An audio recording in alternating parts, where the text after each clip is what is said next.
Le CISEM est le syndicat qui traite et valorise les déchets de 3 communautés couvrant le sud-est du Morbihan et représentant 255 000 habitants. Chaque année, le CISEM prend en charge 90 000 tonnes de déchets, les ordures ménagères, le bac vert ou gris, les déchets recyclables, le bac ou le sac jaune, et les déchets végétaux collectés en déchetterie. Près des 3/4 de ces déchets sont valorisés par recyclage, transformés en énergie ou en compost. Cependant, 26 000 tonnes de déchets résiduels ne sont pas valorisés et sont actuellement enfouis. À ces déchets non valorisés, il faut ajouter ceux des déchetteries gérées par vos communautés. Dans quel contexte nous trouvons-nous en cette fin d'année 2021 ?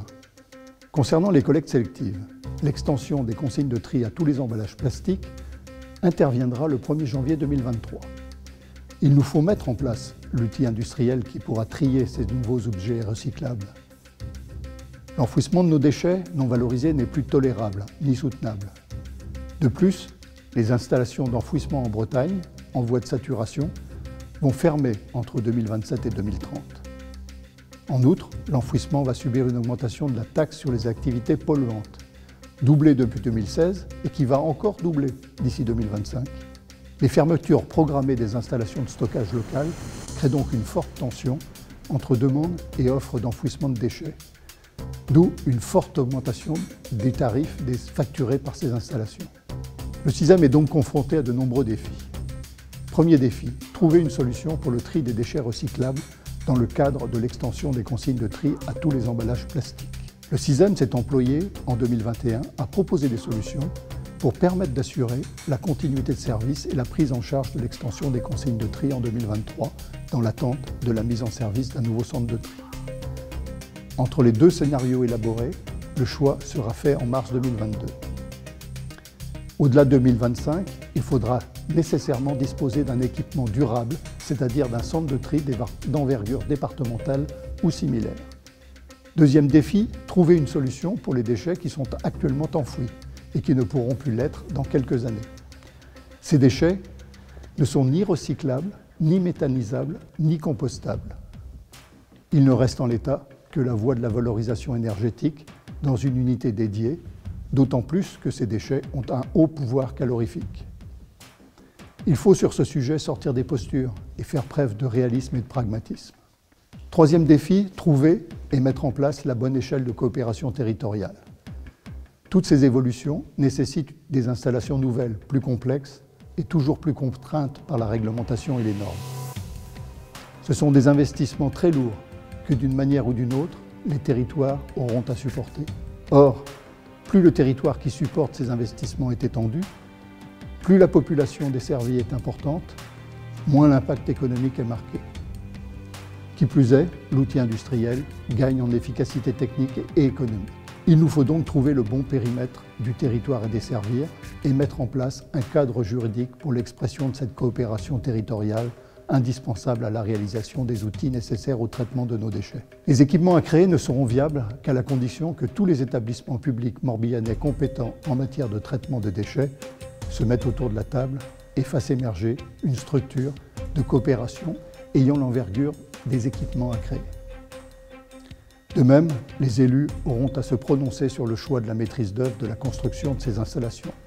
Si elle est confiée au secteur privé, il faut être conscient que l'évolution de la charge financière sera aléatoire. Et si elle est publique, il faudra accepter d'assumer financièrement les évolutions réglementaires incessantes des normes environnementales. Quatrième défi, le financement du CISEM et la répartition du coût de traitement des déchets. Le financement du CISEM repose aujourd'hui sur des contributions appelées aux EPCI membres. Le mode de calcul de ces contributions est excessivement complexe, inadapté, illisible et inéquitable. La construction et le financement des installations représentent des coûts fixes annuels qui sont indépendants des tonnages de déchets qui vont y transiter.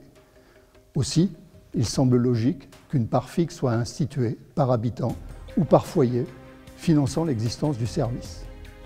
Les coûts variables pourraient par contre être répartis en fonction des tonnages. Des contributions simples et équitables faciliteraient l'adhésion au CISEM de nouveaux membres. Un mot toutefois sur le coût du traitement de nos déchets et en réponse à ceux qui se plaignent de ce coût. En 2020, le coût du traitement de vos déchets par le CISEM a représenté 4,34 € par habitant et par mois. Le traitement des déchets est un service indispensable, comme le sont le service de l'eau, de l'assainissement, de l'électricité ou du gaz. Comparez donc les prix et trouvez-vous toujours que 4,34 € pour le traitement de vos déchets est coûteux? Comparez également ce prix avec celui d'autres services moins indispensables, téléphonie, Internet, abonnement aux chaînes de télévision, aux plateformes de streaming. Face aux investissements importants à consentir, à l'évolution des normes environnementales, je n'ai qu'une certitude, le coût du traitement et la valorisation de vos déchets va augmenter fortement pendant les 10 ans qui viennent. C'est inéluctable.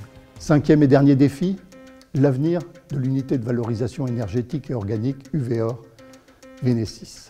Les évolutions réglementaires récentes déterminent un nouveau cadre juridique très contraignant pour la valorisation de la matière organique. Tous les composts vont devoir répondre à des normes de qualité qui deviennent drastiques. Il va falloir épurer les composts à un haut niveau pour continuer à les valoriser par retour à la terre.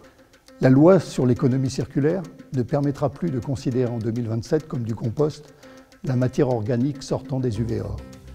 Ainsi, le compost fabriqué à partir des ordures ménagères ne sera plus valorisable en 2027 et deviendra un déchet résiduel.